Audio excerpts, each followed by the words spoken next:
Thank you for joining today. We are recording this meeting and we'll send it out to anyone that would like it after we're done. My name is Claire Paprocki.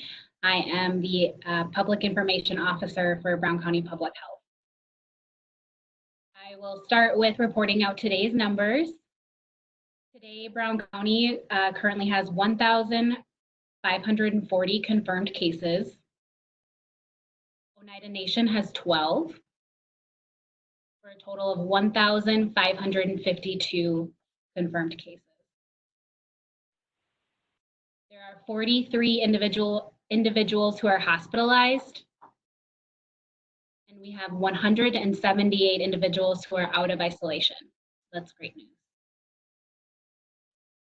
Unfortunately, we jumped up to 11 deaths.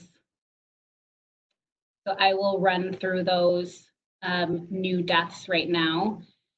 We had a female, a 29-year-old female from the zip code 54311, a 52-year-old male from the zip code 54303, a 96-year-old female from the zip code 54304, a 96-year-old male from the zip code 54162, and a 50-year-old female from the zip code 54311.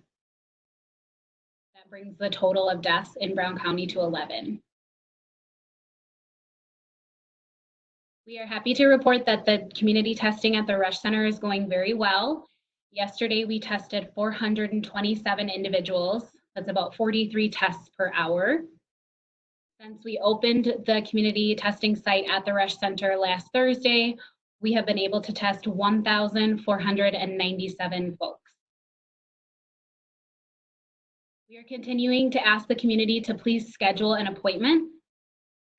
And then the qualifications for testing at the Rush Center, you must have at least one symptom, and those symptoms are listed on stayhealthybc.com.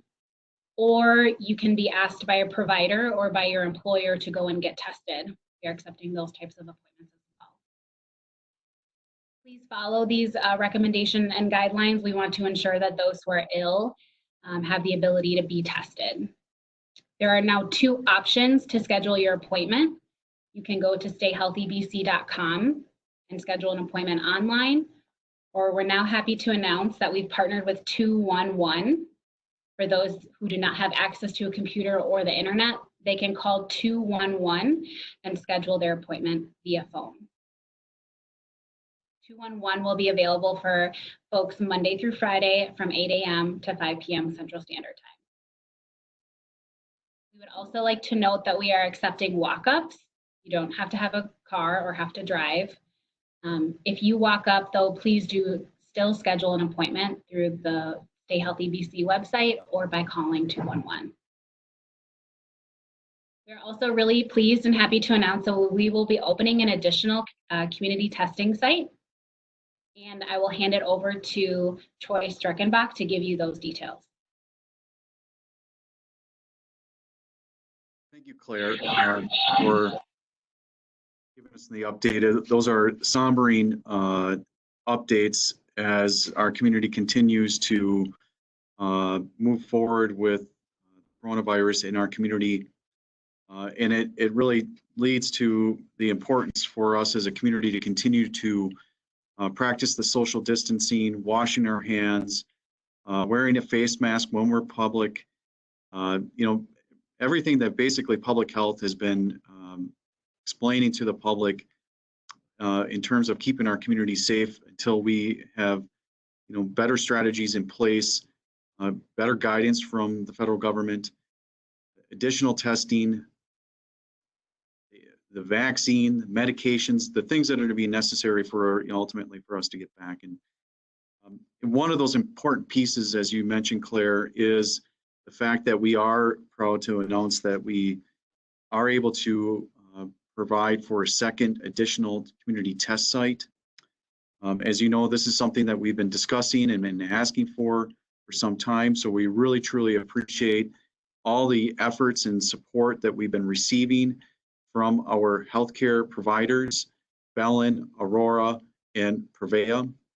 Additionally, the support that we've been receiving from the state of Wisconsin, Governor Evers' office, DHS, and the National Guard, all of this wouldn't be happening had we not received their support for the increased testing, specifically increased testing for the community as a whole.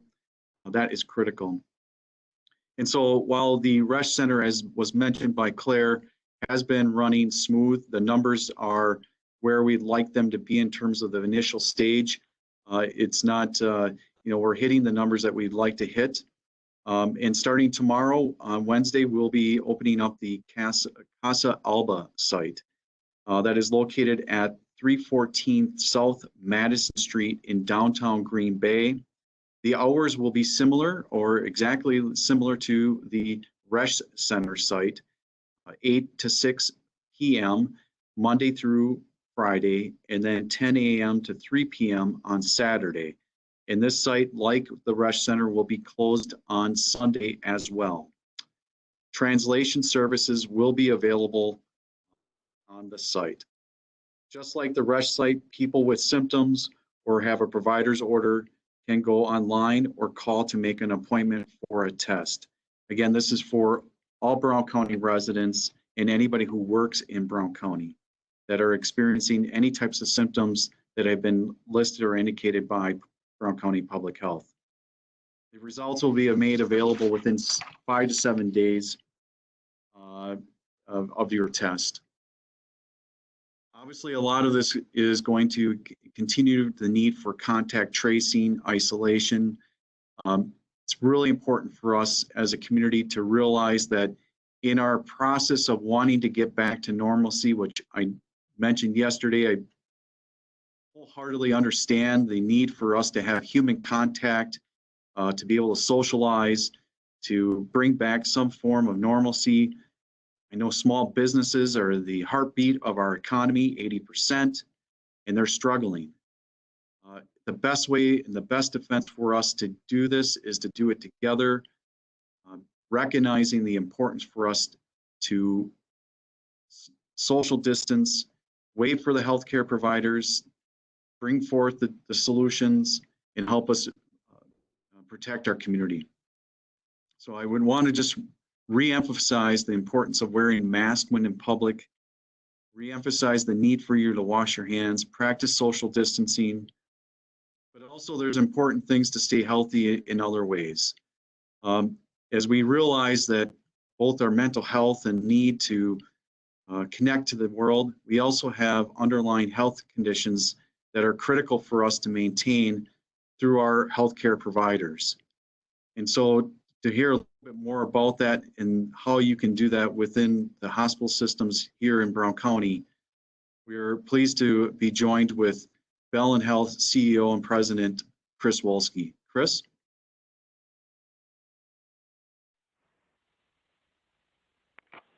Thank you, County Executive Streckenbach. It's my pleasure to be here with all of you today and to share some of the perspective from healthcare.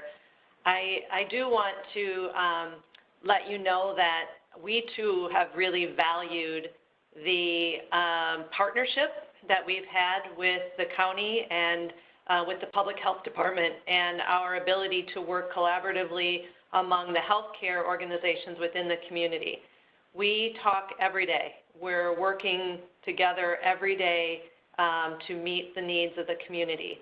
And for that, I think that as a community, we should be very proud of the level of collaboration that you see among both county officials and healthcare and the community as a whole in helping us to flatten the curve and work with us. So as we begin to open up and do more, one of the things that has been an essential service is healthcare. And we really want to make sure that the community knows that we are here for you. So we don't want you to put on hold your important health needs. Your health and well-being is your greatest asset. And we are here. We have safe processes for you, and we are ready and open and ready to meet you where you need.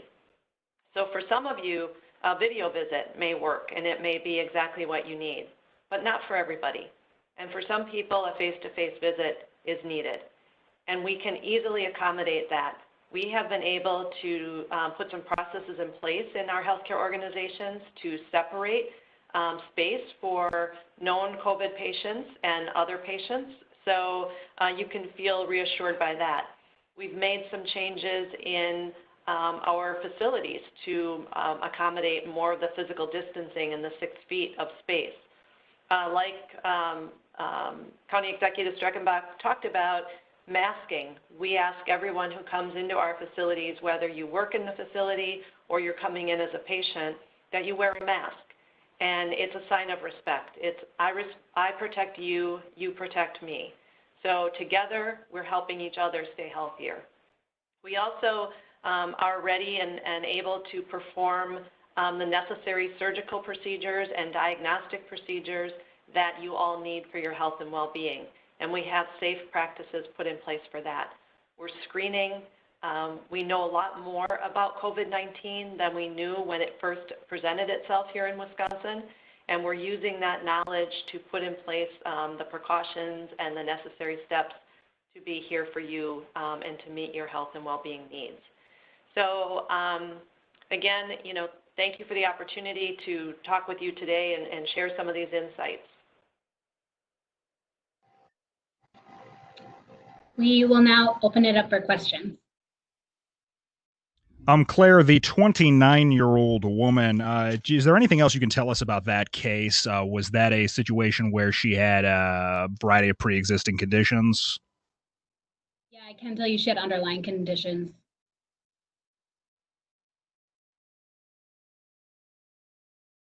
Can you tell us when that testing site is opening? I might have missed that. The Casa Alba testing site will open tomorrow, Wednesday, 5/6 at 0800 hours. Claire, JBS is starting to reopen today in phases. Can you talk a little bit about what the partnership with Brown County looks like with them at this point? And is the CDC still working with them as well? Yeah, so we actually had a representative from Brown County Public Health and the CDC do a walkthrough of their facility yesterday. That was Monday, 5/4. And we're very pleased with what they saw and all of the prevention measures and steps that JBS has taken to ensure a safe reopening.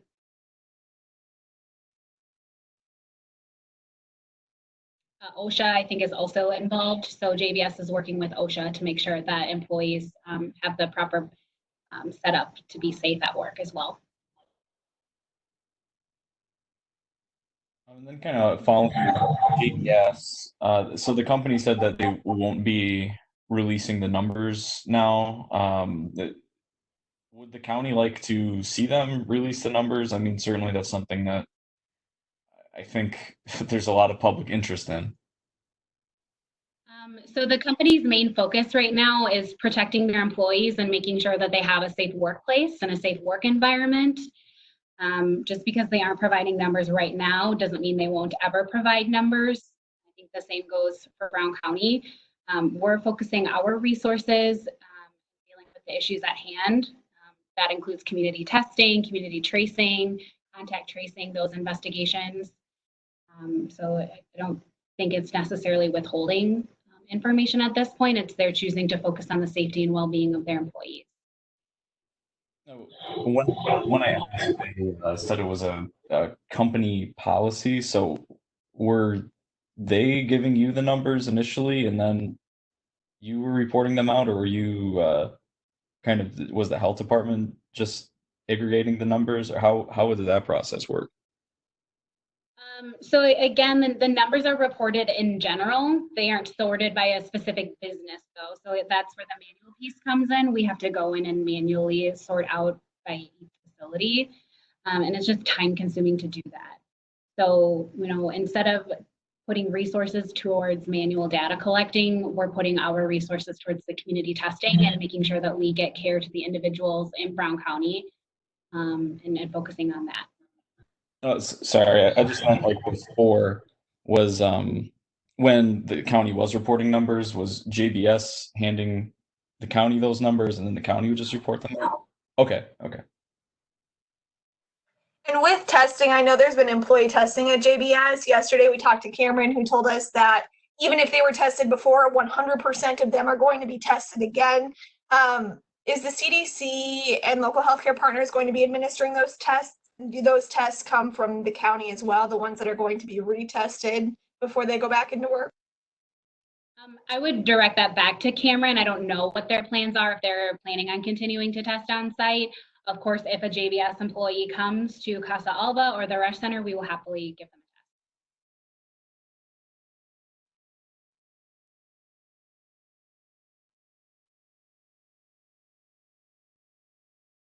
Would the health department encourage the meatpacking companies to release their numbers?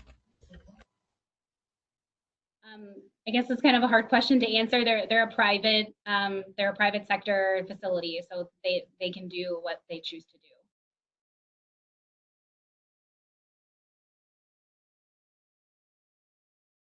Claire, do you think it's important that the community knows that there are these numbers in one specific spot, or is it immaterial at this point? I would say the greater focus would be on the community spread. Again, we can't point fingers or, come to one source that caused the type of numbers that we're seeing in Brown County. So I would encourage individuals, it's just as likely that if you go over to your neighbor's house and have a adult beverage in their driveway, you could easily get the COVID-19 that way, just as if you were working in a meat plant. So I would stress, like County Executive Troy said, the importance of social distancing. Please wear a mask if you're in public or with others. Wash your hands, clean, frequently touch surfaces in your home and vehicle. Claire, when do you think we're going to see some results from some of these community testing sites? When should those kind of be rolling in? Results are expected in 5 to 7 days. So we're nearing that for the Thursday date, and we'll report those out as we have them.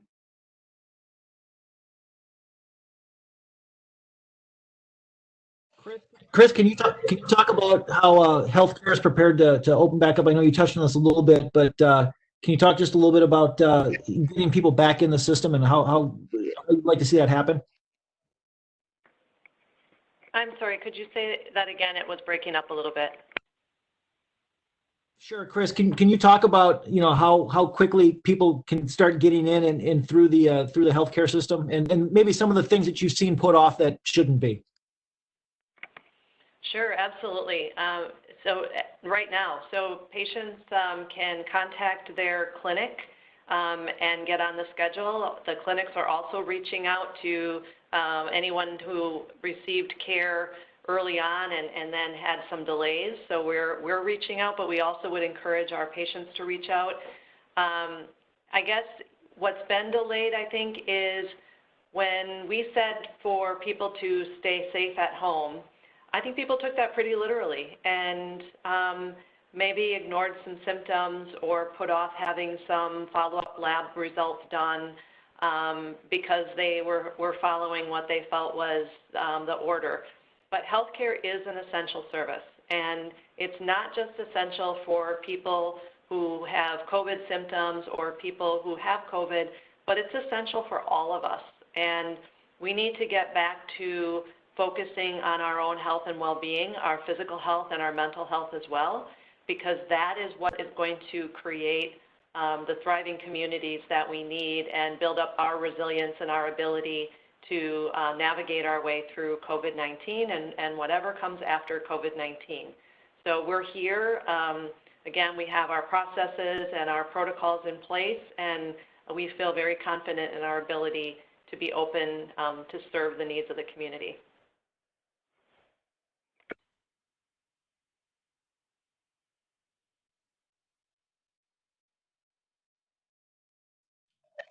Claire, back to this JVS walkthrough. Can you kind of go through some of the things you saw, or maybe some of the things they did while they were closed that was in an effort to make it safe for employees to return?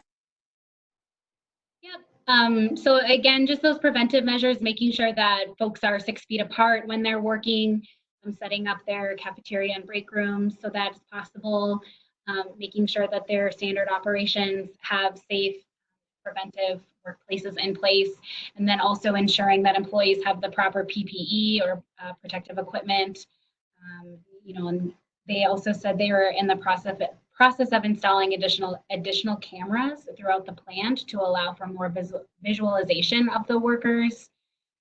And then also stating that their human resources is in contact with their employees to make sure that they're receiving the correct messages about coming to work, staying home, job security.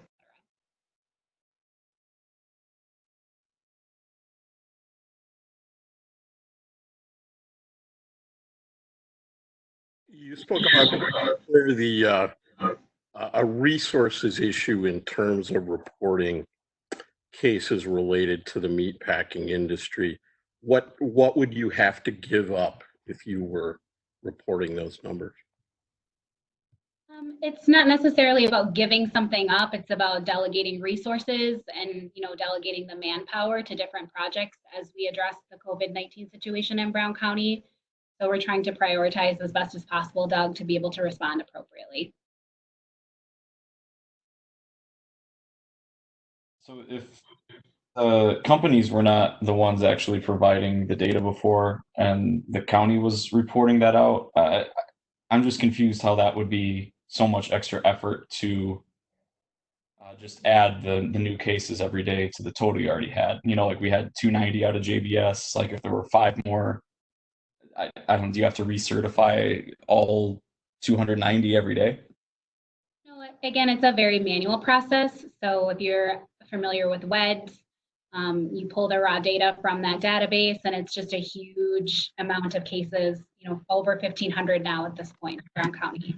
So it's going through all of those 1,500 cases and delegating which one belongs to this facility or that facility. So again, it's not something that we don't have. We're focused on testing and coordinating additional resources to get care to the folks that are sick in Brown County, and then additionally making sure that we're mitigating the spread. Claire, would you know approximately how many contact tracing calls are made on average a day by the health department?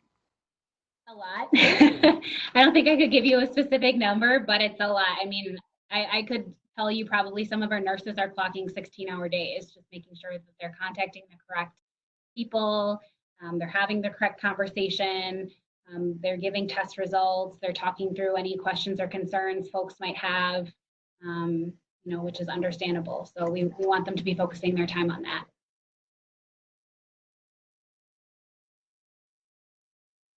What other industries or businesses are contributing significantly to the total number of cases that the county is dealing with? Going back to an earlier statement you made about, it kind of sounded like you were trying to say we're trying not to single out the meatpacking industry, and I wondered what other businesses have been responsible for. I guess the last time we had hard numbers, it was over 500 cases total. I would say it's more of an issue of community spread, Doug. So again, going to the grocery store multiple times a week, going over to your neighbor's house for a bonfire, having grandma and grandpa come over for dinner. That one person, if grandma works at a store and goes over to their, children's house to see their grandkids and then goes to work and then infects multiple people at work, and then those people go home and spend time with their families, it's not a facility issue, it's a community spread issue. It just takes one person to have a pretty massive ripple effect in the community.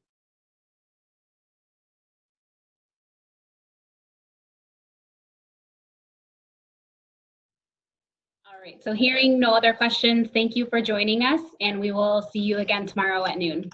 I actually have one more. Break down then the ratio, since you said you're on top of the numbers. What percentage of cases would be meatpacking versus community spread versus something else?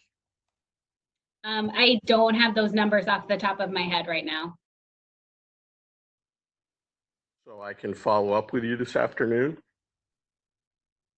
I can get that information to you tomorrow at the noon briefing. Thanks.